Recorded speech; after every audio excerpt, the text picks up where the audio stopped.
नमस्कार दोस्तों, हमारे चैनल ए बी क्लासेस में आपका स्वागत है। आज का सब्जेक्ट है ऑटोमोबाइल इंजीनियरिंग, जिसके अंदर आज मैं समझाने वाला हूं सेंट्रीफ्यूगल क्लच। सेंट्रीफ्यूगल क्लच का construction, working, advantage, disadvantage, application, इस सब कुछ आज मैं समझाने वाला हूं। आपको समझने के लिए वीडियो पूरा देखना है और जो भी मैं समझा रहा हूं उसको ध्यान से सुनना है, और वीडियो पसंद आता है तो वीडियो को लाइक भी करना है। अब चलते हैं आज के टॉपिक को स्टार्ट करते हैं। तो जैसा कि सामने आप देख सकते हैं लिखा हुआ सेंट्रीफ्यूगल क्लच, उसकी कुछ थ्योरी मैंने नीचे लिख रखी है इसकी डेफिनेशन के रूप में, उसको पढ़कर आप इसकी डेफिनेशन समझ सकते हैं। लेकिन मैं यहाँ पर जो टॉपिक लिखा हुआ सेंट्रीफ्यूगल क्लच, इसको यहीं से एक्सप्लेन करने की कोशिश करेंगे जिससे आपके कंसेप्ट थोड़े से क्लियर हो सके। तो यहाँ पर देख रहे हैं पहला वर्ड लिखा है सेंट्रीफ्यूगल, फिर लिखा हुआ है क्लच। तो सबसे पहले हम समझेंगे क्लच का फंक्शन क्या होता है हमारी गाड़ी के अंदर। तो क्लच का आपने डेफिनेशन पढ़ी होगी, उसमें लिखा होगा क्लच का फंक्शन होता है जो हमारी फ्लाईव्हील है और जो हमारा ट्रांसमिशन सिस्टम होता है उसके बीच में इंगेज और डिसंगेज का काम करता है। ट्रांसमिशन सिस्टम के अंदर आप जानते होंगे जो भी हमारी गियरबॉक्स रहता है, प्रोपेलर शाफ्ट रहती है, एक्सल शाफ्ट रहती है, इससे हमारे पहिए घूमते हैं, उसके बीच में इंगेज और डिसंगेज का काम करता है। तो इंगेज और डिसंगेज वर्ड को भी समझना जरूरी है। तो जैसा कि हम जानते हैं जब हमारा इंजन घूमता है या इंजन पावर डेवलप करता है, उस पावर से हमारी जो फ्लाईव्हील लगी रहती है वह सर्कुलर शेप में रहती है, वह भी घूमती है। अब जब वह घूमती है तो वह अपना जो मोशन है उसको ट्रांसफर करती है, किसको? प्रोपेलर शाफ्ट को। लेकिन कैसे करती है? एक क्लच के थ्रू होता है। जब हम क्लच जो पेडल होता है जिसे हम लीवर बोलते हैं, जब हम उसको दबाते हैं तो हमारी जो फ्लाईव्हील है और जो हमारी क्लच प्लेट है उसका कनेक्शन टूट जाता है, जिसे हम बोलते हैं डिसंगेज होना। जब कनेक्शन टूट जाता है तो जो हमारा ट्रांसमिशन सिस्टम होता है, जो भी गियरबॉक्स वगैरह है या प्रोपेलर शाफ्ट है या हमारे जो पहिए घूमते हैं, उन सबका कनेक्शन टूट जाता है तो हमारा इंजन फ्री घूमता है और हमारी गाड़ी जो पहिए वगैरह वो फ्री होते हैं, हम गियर वगैरह चेंज आसानी से कर सकते हैं। जब हम लीवर को छोड़ते हैं, जो पेडल होता है क्लच का, उसको जब छोड़ते हैं तो हमारा क्लच की जो प्लेट होती है वह फ्लाई व्हील से कांटेक्ट में आ जाती है, उसको बोलते हैं इंगेज होना। जब कांटेक्ट में आ जाती है कब? जब हम क्लच को छोड़ते हैं, मतलब जब क्लच हमारी दबती नहीं है, नॉर्मल फ्री रहती है, तो वह इंगेज पोजीशन में रहती है फ्लाई व्हील से, और हमारी जो क्लच प्लेट है उसका कॉन्टेक्ट रहता है, जिससे जो हमारी फ्लाई व्हील घूमती है वह अपना सर्कुलर मोशन ट्रांसफर कर देती है। जो हमारी क्लच प्लेट है उसके थ्रू कहां से हो जाती है? जो हमारी शाफ्ट घूमती है उसको मिलती है, और शाफ्ट भी घूमने लगती है, और शाफ्ट जब घूमती है तो हमारे पहिए भी घूमने लगते हैं। इस तरह एंगेज और डिसएंगेज पोजीशन में रहती है। लेकिन यहाँ पर क्लच तो मैंने बता दिया क्या फंक्शन होता है, कैसे काम करता है, लेकिन हम बात करने वाले हैं सेंट्रीफ्यूगल क्लच की। तो सेंट्रीफ्यूगल यहाँ पर क्यों वर्ड लिया गया, इसको थोड़ा सा समझ लें। सेंट्रीफ्यूगल वर्ड इसलिए लिया गया क्योंकि यहाँ पर काम करता है सेंट्रीफ्यूगल फोर्स। कौन सा काम करता है? Centrifugal force. तो सेंट्रीफ्यूगल फोर्स आप सभी लोग जानते होंगे कि कैसे काम करता है। सेंट्रीफ्यूगल फोर्स मतलब होता है जब कोई चीज घूमती है तो सेंटर से जो फोर्स बाहर की ओर ट्रांसफर होता है, तो सेंटर से फोर्स बाहर की ओर काम करता है। कैसे? आप कभी भी देखना, एक धागे में एक और कोई पत्थर बांध लेना और हमारा क्या होता है, एक और पकड़ लेना। तो जब हम ऐसे ऐसे घुमाते हैं, तब जब ऐसे ऐसे घुमाते हैं देखते होंगे तो धीमे धीमे धागा हमारा टाइट हो जाता है और पत्थर बैलेंस की स्थिति में चारों तरफ घूमने लगता है। चारों तरफ घूमने लगता है। या फिर कोई रिंग वगैरह लेना, तो आप ऐसे उंगली में धर के ऐसे घुमाना तो देखेंगे थोड़ी देर बाद वो चारों तरफ बैलेंस में घूमने लगेगी। मतलब सेंटर से बाहर की ओर फोर्स लगता है, और हमारा क्या होता है, फोर्स इतना ज्यादा हो जाता है कि जो चारों तरफ घूम रही है, जो भी रस्सी में बंधी हो या कोई अदर चीज हो, वह बैलेंस में घूमने लगती है। इसी बेस पे क्या होता है, यहाँ पर भी सेंट्रीफ्यूगल फोर्स काम करता है। इसमें क्या होता है, इसमें जो हमारी सेंट्रीफ्यूगल फोर्स में क्या होता है, जो हमारी ड्राइविंग शाफ्ट होती है जब वो घूमती है तो उससे अटैच रहते हैं फ्रिक्शन, जो हमारे फ्रिक्शन शू रहते हैं वह अटैच रहते हैं, वह स्प्रिंग के साथ लगे रहते हैं। जब बीच में शाफ्ट लगी रहती है तो वह ड्राइविंग शाफ्ट जब घूमती है तो स्प्रिंग के थ्रू क्या होता है, बाहर की ओर फोर्स लगता है। तो जो हमारी फ्रिक्शन प्लेट होती है या फ्रिक्शन शू बोल सकते हैं, वह हमारी जो क्लच प्लेट है अंदर ड्रम है उसके अंदर क्या होती है, टच होने लगती हैं। जब टच होती हैं या उससे उससे फ्रिक्शन की स्थिति में आ जाती हैं, एकदम जॉइंट हो जाती हैं, तो उसके साथ क्या होता है, जो भी हमारी शाफ्ट लगी है वह भी घूमने लगती है क्लच प्लेट के साथ। इसका पूरा फंक्शन समझेंगे विथ डायग्राम, उससे और अच्छे समझ में आएगा। तो यहाँ पर देख रहे हैं डायग्राम बना हुआ है, इनको मैं अभी वर्किंग समझाऊंगा। नॉर्मल सेंट्रीफ्यूगल क्लच देखें हम तो हमारी इसमें सबसे इंपॉर्टेंट क्या होता है, हमारे सेंट्रीफ्यूगल क्लच जिस भी गाड़ियों में यूज करते हैं वहां पर हमें जो हमारा लीवर होता है, जो पेडल होता है, वहां पर क्लच पेडल यूज नहीं किया जाता है। यह स्पीड के गाड़ी की स्पीड के अकॉर्डिंग काम करता है। जैसे कि हमारी स्कूटी आपने देखा होगा, उसमें क्लच कहीं भी नहीं होता है। हम क्या करते हैं, जो एक्सीलेटर बढ़ाते हैं तो हमारी गाड़ी चलने लगती है।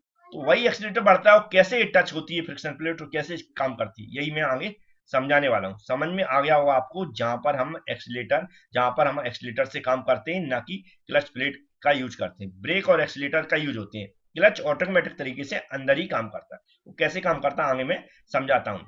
इसके अलावा जो इसका प्रिंसिपल होता है वह फ्रिक्शन पर वेस्ट होता है। जो भी फ्रिक्शन फोर्स है उस पर वेस्ट होता है। वो आपने जो भी हमारी सिंगल प्लेट क्लच और मल्टी प्लेट क्लच पड़ी होगी कि जब दो प्लेटों के बीच में कांटेक्ट होता है, फ्रिक्शन की स्थिति में आते तब पावर डेवलप होती है और हमारी गाड़ी चलती है। तो वही होता है, फ्रिक्शन फोर्स पे काम करता है।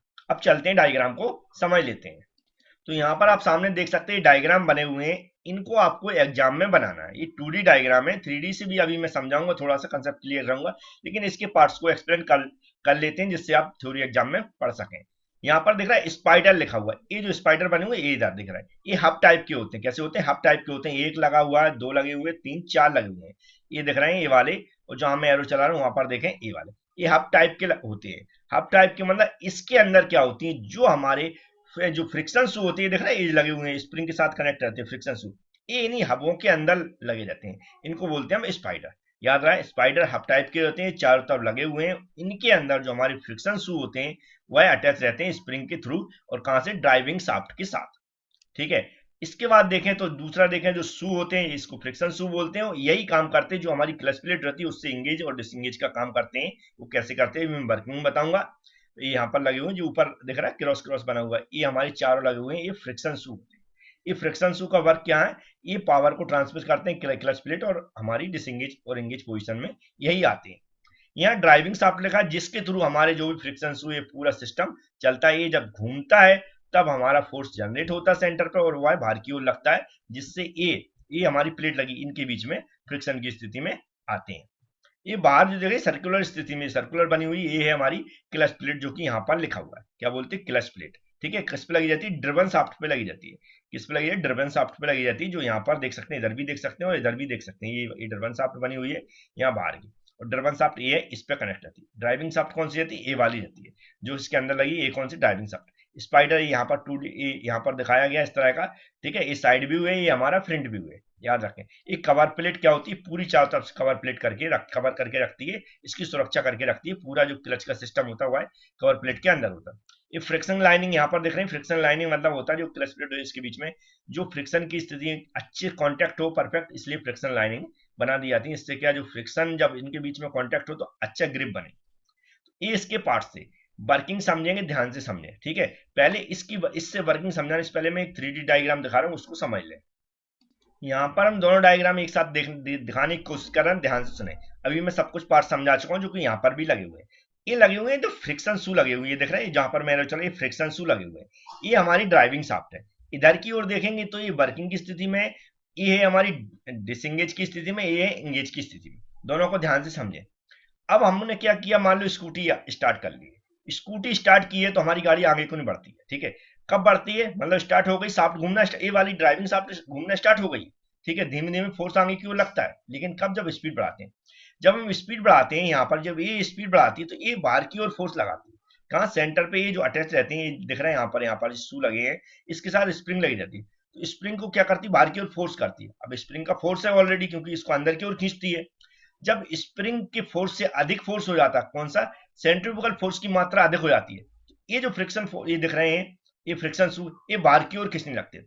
बाहर की ओर खींचेंगे तो किस स्थिति में आएंगे? यहाँ पर दिख रहा होगा, ये देखो यहाँ पर, ये जो क्या हुआ, ए और ए दोनों कैसी हुई? टच होने लगे एक दूसरे से। टच होने लगे और स्पीड हम बढ़ाते जाते, तो ये दोनों, ये क्या है? ये क्लच प्लेट है और अंदर क्या लगी? फ्रिक्शन लाइन है।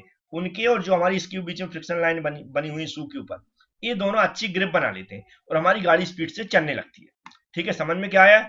जब मैंने एक्सीलरेटर बढ़ाया तो ड्राइविंग शाफ्ट घूमने लगी। जब ये घूमी तो अपना क्या हुआ? सेंटर से फोर्स डेवलप होता है, सेंट्रीफ्यूगल फोर्स, वह बाहर की ओर लगता है, सेंटर से बाहर की ओर लगता है। बाहर की ओर लगता है तो स्प्रिंग के साथ जो हमारे फ्रिक्शन शू कनेक्ट रहते हैं, वह स्प्रिंग के साथ क्या बाहर की ओर तनते हैं, क्योंकि स्प्रिंग का जो फोर्स है उससे अधिक फोर्स हो जाता है हमारा कौन सा? Centrifugal force. तो जी बाहर की ओर जब तनते हैं तो इस स्थिति में आ जाते हैं, जैसे कि यहाँ पर आपको दिख रहे हैं टच की स्थिति में आ गए।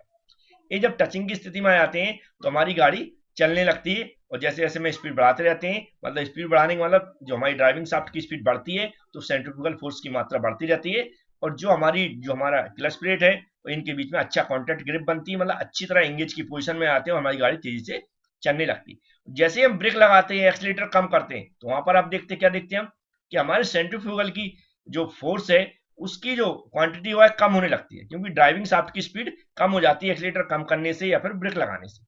जब इसकी ड्राइविंग शाफ्ट की स्पीड कम होने लगती है, सेंट्रीफ्यूगल फोर्स की मात्रा कम होने लगती है, और हमारी जो स्प्रिंग से कनेक्ट है वह स्प्रिंग फोर्स अधिक होने लगता है। जब स्प्रिंग फोर्स बढ़ने लगता है तो यह इसको डिसएंगेज की पोजीशन में ला देता है, मतलब इसका और इसका कांटेक्ट अभी जिस पोजीशन में उस पोजीशन में आने लगती है, मतलब ये कनेक्ट है, इससे ये नीचे की ओर आने लगते हैं और इस तरह डिसएंगेज की पोजीशन में आती है और हमारी गाड़ी रुक जाती है या फिर स्लो हो जाती है। ये आपने देखो यहाँ पर जो अब आप 2D डायग्राम से देखेंगे, मैं समझाने की कोशिश करता हूँ। देखो ये मैंने समझा दिया, यहाँ से थोड़ा देखेंगे तो ये देखो स्थिति दिख रही है। अब देखो आप, अब इसको एक्सप्लेन कैसे करेंगे। जैसे मैंने बताया सबसे पहले क्या होता है, हम क्या करते हैं, गाड़ी स्टार्ट करते हैं। ठीक है, गाड़ी स्टार्ट की, हमने एक्सीलेटर बढ़ाया, ठीक है, मतलब स्पीड को इंक्रीज किया। जब स्पीड को इंक्रीज करते तो ड्राइविंग शाफ्ट हमारी घूमने लगती है।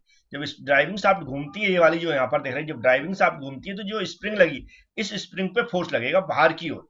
जब बाहर की वो फोर्स लगेगा, धीमे धीमे बढ़ता है, जैसे हम एक्सीलेटर बढ़ाते रहते हैं। जैसे जैसे हम बोल सकते हैं ड्राइविंग शाफ्ट की स्पीड बढ़ती रहती है, हमारा सेंट्रीफ्यूगल फोर्स की मात्रा बढ़ती रहती है। वह बाहर की ओर लगेगा, जब बाहर की ओर लगेगा तो स्प्रिंग बाहर की ओर खींचेंगी, क्योंकि स्प्रिंग का फोर्स है उससे अधिक फोर्स किसका हो जाता है, सेंट्रीफ्यूगल फोर्स। तो ये जो दिख रही ये बाहर की ओर तनेगा, तो ये जो हमारा क्लच प्लेट का जो बाहर का ड्रम दिख रहा है, इससे और इसके अंदर भी फ्रिक्शन लाइन है, दोनों एक दूसरे से कांटेक्ट आते हैं। ऐसे यहाँ पर भी कांटेक्ट आ जाएगा, यहाँ पर भी कांटेक्ट हो जाएगा, यहाँ पर भी कांटेक्ट हो जाएगा, तो ये किस में आ जाएंगे, इंगेज पोजीशन में आ जाएगा क्लच, इसमें इंगेज पोजीशन में आ जाएगा। तो बाहर की जो क्लच प्लेट है यह घूमने लगती है और इससे हमारी जो भी हमारी जो हमारा ट्रांसमिशन सिस्टम कनेक्ट रहता है, जो प्रोपेलर शाफ्ट वगैरह और एक्सल व्हील वगैरह, वो सब कुछ इससे कनेक्ट रहता है और वह भी घूमने लगती है। जब हम एक्सीलेटर कम करते हैं तो ये जो स्प्रिंग लगी इसका फोर्स अधिक होने लगता है, ड्राइविंग शाफ्ट की स्पीड कम होने लगती है और इसका कांटेक्ट हटने लगता है। धीमे धीमे कांटेक्ट हटेगा और धीमे धीमे हमारी स्पीड कम होती है और हमारी गाड़ी क्या होती है, रुकने लगती है। इस तरह ये बिना पेडल के ऑटोमेटिक तरीके से हमारे एक्सीलेटर से ही ड्राइविंग शाफ्ट के थ्रू सेंट्रीफ्यूगल फोर्स पे काम करके हमारा क्लच काम करता है। ठीक है, तो आपको थोड़ी सी वर्किंग समझ में आ गई होगी, पार्ट्स में ऑलरेडी एक्सप्लेन कर चुका था कि कैसे काम करता है। अब इसके जो भी एडवांटेज डिसएडवांटेज एप्लीकेशन जल्दी समझ लेते हैं। यहाँ पर हमने एक साथ एडवांटेज डिसएडवांटेज और एप्लीकेशन लिख रखी है, आप नोट भी कर सकते हो, मैं थोड़ा सा जल्दी समझा देता हूँ। जैसे कि इसमें क्लच प्लेट का यूज नहीं करते, एक एडवांटेज हो गया, ठीक है, क्योंकि उसको बार बार नहीं दबाना पड़ता और एक्स्ट्रा हमारा पार्ट्स भी नहीं होता इंजन के अंदर। और क्या आता है, driving to absence clutch plate क्या जो एब्सेंस में है वो ड्राइविंग कैसी बता रहा है, इजी हो जाती है। ठीक है, सिंपल ऑपरेट करना भी सिंपल होता है। ठीक है, बिना क्लच की गाड़ी, क्योंकि बार बार गियर बदलने के लिए हमें क्लच की आवश्यकता नहीं पड़ती है। ड्राइविंग एंगेजमेंट वेरी स्मूथ, और ड्राइविंग भी स्मूथ चलती, स्कूटी वगैरह देखिए। डिसएडवांटेज क्या है कि इसमें जो टॉर्क है, ट्रांसमिट कैपेसिटी कम होती है। देखा होगा आपने, जो भी गाड़ी बिना क्लच की होती है उनमें हम कम वजन वगैरह ढो पाते हैं, कम लोड ले पाते हैं। इसी it result in one side wear, और उसके बीच में दोनों क्या होते हैं, फ्रिक्शन ज्यादा होता है, उससे फ्रिक्शन लाइनिंग भी जल्दी घिसती है। The spring tension loose in over a working period of time, जो भी वर्किंग पीरियड है उसमें स्प्रिंग भी जल्दी लूज होने लगती है। वो कॉस्ट भी कैसी रहती है, हाई रहती है। अब एप्लीकेशन देखें तो जहां पर हमें कम टॉर्क की आवश्यकता है, कैपेसिटी, वहां पर इसकी एप्लीकेशन ज्यादा होती है। ऑटोमेटिक और सेमी ऑटोमेटिक ट्रांसमिशन सिस्टम में काम करता है। ठीक है, जिन जिन भी गाड़ियों में रहता है टाइपिकल एप्लीकेशन रहती है, मोपेड वगैरह है, स्मॉल कार्स वगैरह हैं, जो स्कूटी वगैरह, इन सब में इसका उपयोग होता है। उम्मीद है सेंट्रीफ्यूगल फोर्स की वर्किंग, पार्ट्स कैसे काम करता है, सब कुछ समझ में आया होगा। यदि वीडियो पसंद आया तो लाइक कर दें। Thank you friends.